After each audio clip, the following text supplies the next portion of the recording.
The test is in 4 parts: Part 1, Part 2, Part 3, and Part 4. Now look at Part 1.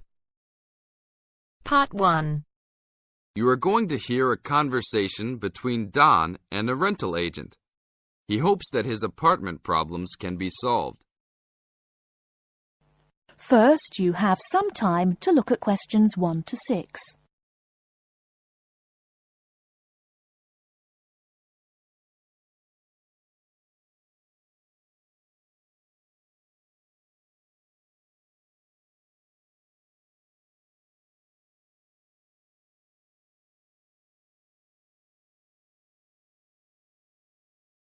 We shall begin. You should answer the questions as you listen, because you will not hear the recording a second time. Listen carefully and answer questions 1 to 6. Good morning. I am a rental agency. How can I help? Oh, hello. I'm ringing about some problems I'm having with my apartment. Yes, of course. If I can just get a few details first. What's your name? Don Chester. How do you spell that? Chester. Okay. And the address? Apartment 4, 18 Ruby Lane. Ruby Lane. And that's in Newbridge. Oh, yes, I know the one.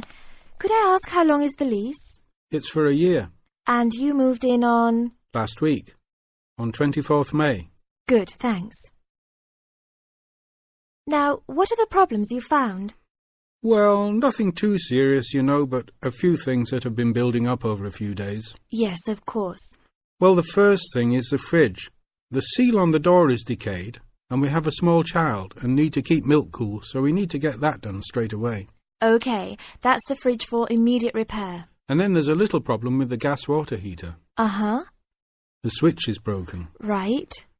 It's not serious and we can still use it. But if you can send somebody over in the next couple of weeks or so, that'd be great. Okay, I've got that. Then we're worried about the front windows. Are they broken? No, but there are no blinds on them. And you know, with privacy these days. And when would you like those done? Oh, it's not really urgent. But there are only thin curtains on the windows, and people are walking past. Yes, we'll have those done for you by next week, don't worry.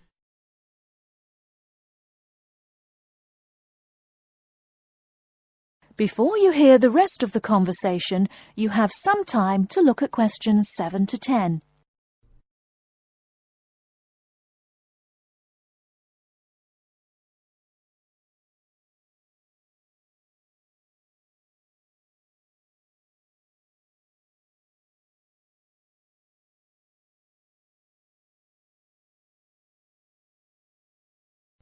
Now listen and answer questions 7 to 10.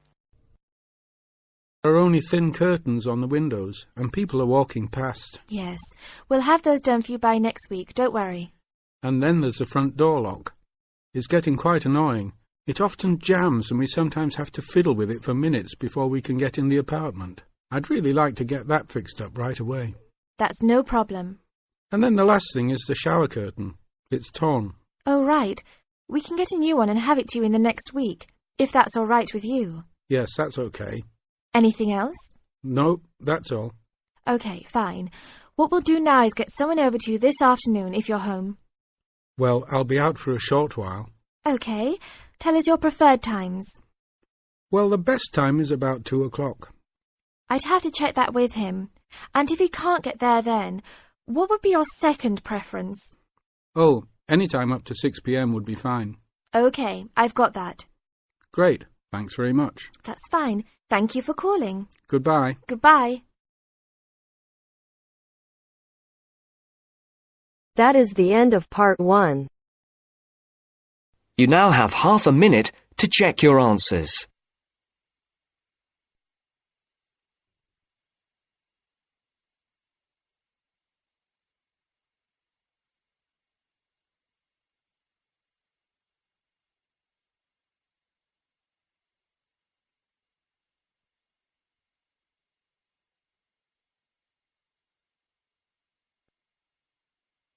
Now turns to Part 2.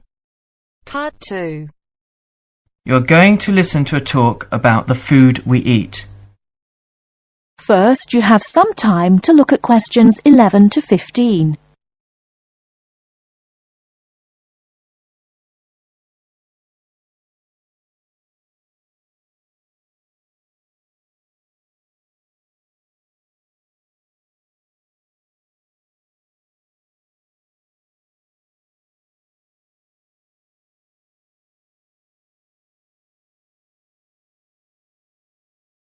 Now, listen carefully and answer questions 11 to 15.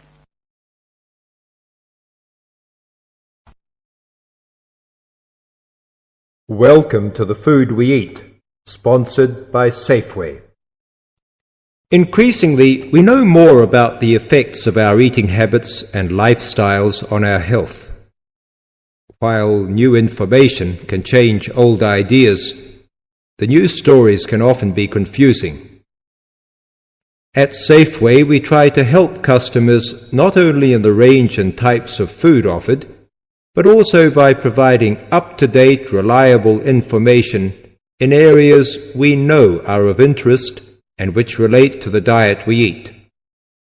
Today, we are going to talk about sugar. Recently, doctors have been advising us to eat less sugar. The health recommendation to use less sugar is for two reasons.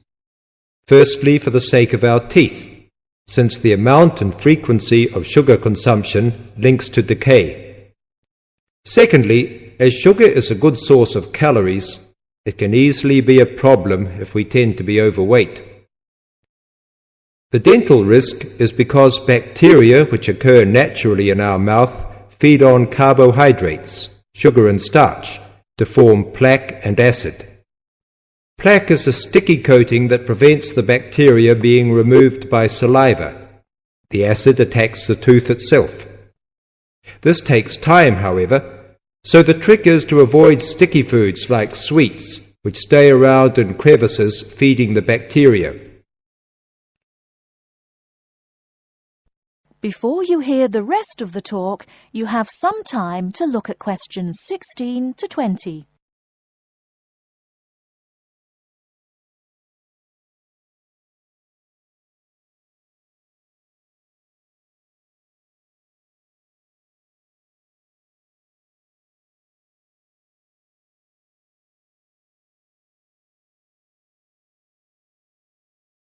Now listen and answer questions 16 to 20. Regular brushing, preferably with a fluoride toothpaste, helps remove particles and resist acid. The worst thing you can do is nibble sweet things between meals. It puts your teeth under constant attack. A sweet tooth develops gradually, and you might be surprised at how you can steadily unlearn the taste, taking in fewer calories and saving your teeth. Here are some ways. A. Gradually cut down the sugar in tea and coffee till you can stop altogether or switch to sweeteners. B. Choose snacks with a lower sugar content. Fresh fruit, raw vegetables, crackers, milk or low-fat natural yogurt. Remember, some fruits like raisins have lots of sugar. C. Look for reduced sugar alternatives. There are more and more around, from diet drinks to yogurts, even jams and sauces. D. Try gradually to cut back on the sugar you use in cooking, especially in baking. That is the end of part 2. You now have half a minute to check your answers.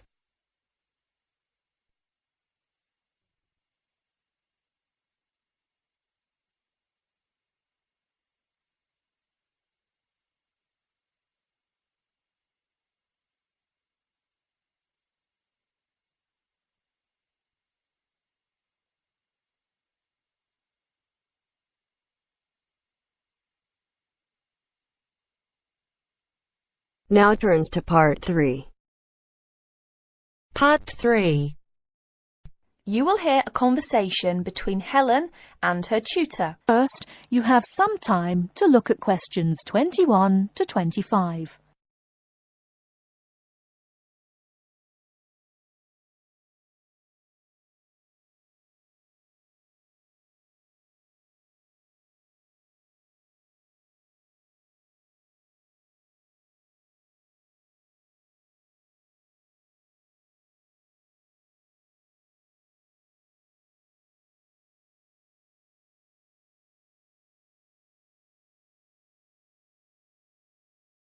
Now, listen carefully and answer questions 21 to 25. Come in. Ah, it's you, Helen. What can I do for you? Well, it's about that essay on non-verbal communication. I'd like a bit of advice, if that's all right. By all means. That's what I'm here for. How can I help you? It's about that survey you asked us to carry out about body language. Oh, yes.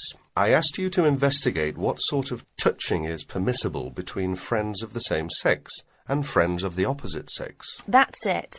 And then you wanted us to go on to compare the answers we obtained from people from our own culture with the answers of people from other cultures.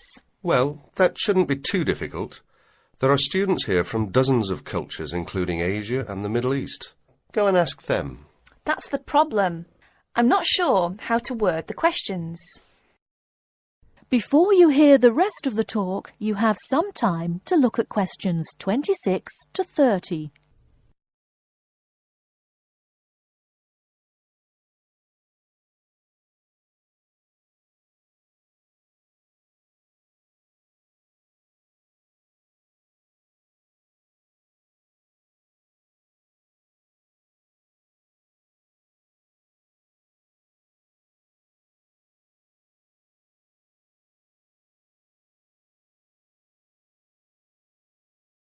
Now listen and answer questions 26 to 30. Go and ask them. That's the problem. I'm not sure how to word the questions. I think I've got far too many. People don't want to be bothered answering them all. Is that the list of questions you have with you? Let's have a look. I see. Your basic idea is fine. You've got a checklist of the parts of the body we mostly use to touch people with, and a checklist of the parts of other people's bodies that we usually touch. But you don't have to go right through the list asking a separate question about each item. You can make your questionnaire much shorter if you ask open questions. Open questions? What are they? Sometimes we call them WH questions. What, when, where. Those are examples. Oh, I see. Yes, we learned about them in grammar. I hadn't realised how useful they'd turn out to be. I could just ask one open question about each subject and tick the answers I receive. That's right. Now, let's have a look at the list of parts of the body you're going to ask about. I see. You've got the head, arm and hand, and, oh, it's over the page, the back, leg and foot. What about the shoulder and the thigh? They're important areas, and there are some others you should include too. Oh, yes, of course. I was in a rush and forgot those. What about asking people how they feel about being touched? Surely, it's hard for people to put that sort of feeling into words. Yes, you're right. That's why it's essential to work out a rating scale for each response. Can you tell me a bit about how to use rating scales? Well, there's no way to measure how strongly a person feels about something, of course. All we can go on is what they report about their feelings. So what we do is offering them choices of ways to express how they feel. Very strongly, strongly, or not at all. That would be an example of a rating scale. In this case, as your survey is only a small trial sample, I suggest you use that 3-point rating scale I've just described. Very strongly, strongly, or not at all. That'll be enough to enable you to draw some broad conclusions. You may go on to refine your survey later if you decide to specialise in the study of non-verbal aspects of behaviour. Thank you. I'm much clearer now. Could I ask you one last question?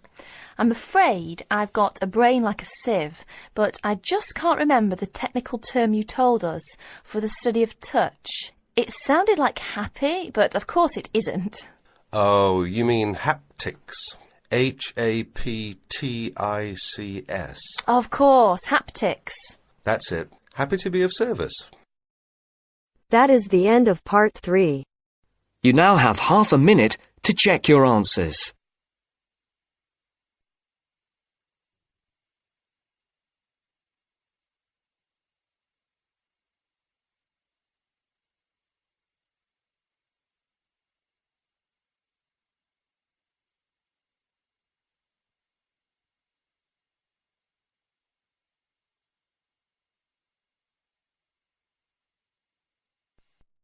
Now turns to part 4. Part 4. You'll hear an introduction about the tutorial courses of the physics school. First, you have some time to look at questions 31 to 40.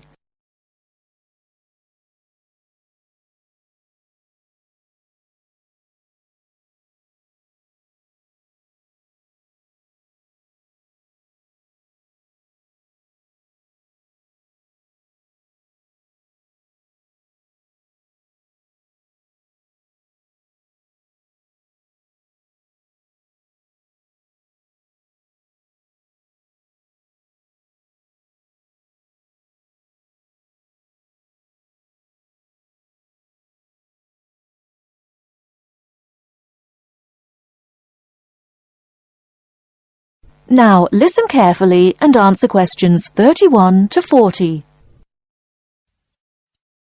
Welcome to Orientation Week. This is the Physics School session, and we'll welcome Professor Smith, the head of the school, to introduce you to the tutorial system.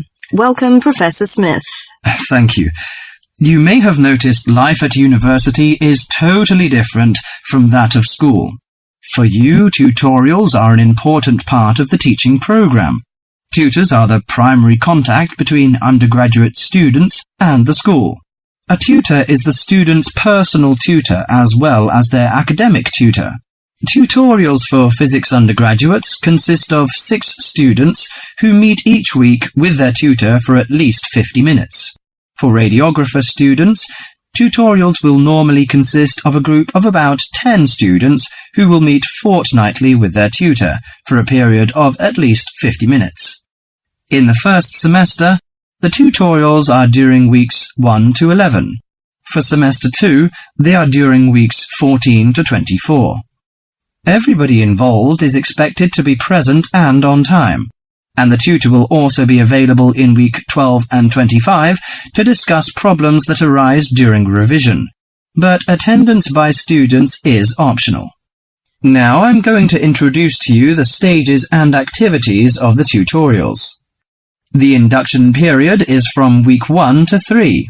I know that a significant minority of you experience culture shock during your first few months at university, and the important function of this stage is to identify students who are having difficulty integrating into the academic program.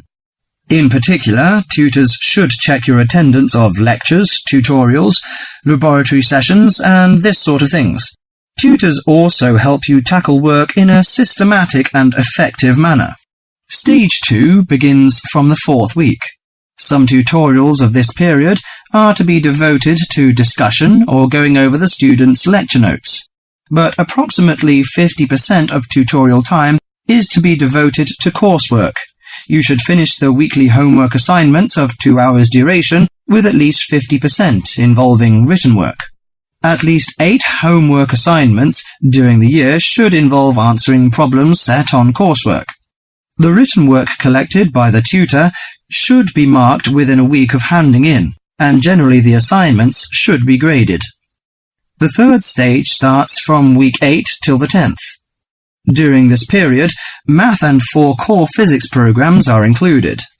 The majority of tutorial time should be devoted to work which support the lecture programs and laboratory work. At least 60% of homework assignments should involve written work. The assignment may involve writing an account of or notes on a specified range of topics. The written work should also be marked and graded. Short oral presentations by students should be included. They are possibly on general physics topics or essays. The last week's personal development planning is a structured and supported process. The primary objective for PDP is to help you to become more independent and confident, self-directed learners and encourage a positive attitude to learning throughout life. It is undertaken by yourselves to reflect upon their own learning, performance and achievement, and to plan for their personal, educational and career development. Finally, if without evidence of good reason you miss more than 2 sessions during a semester, or if the tutor is not satisfied with your progress, the matter must be immediately referred to the program director, who will normally issue formal warning, verbal and written. This will inform you that your place at university is under threat of withdrawal if no improvement is made. That is the end of part 4. You now have half a minute to check your answers.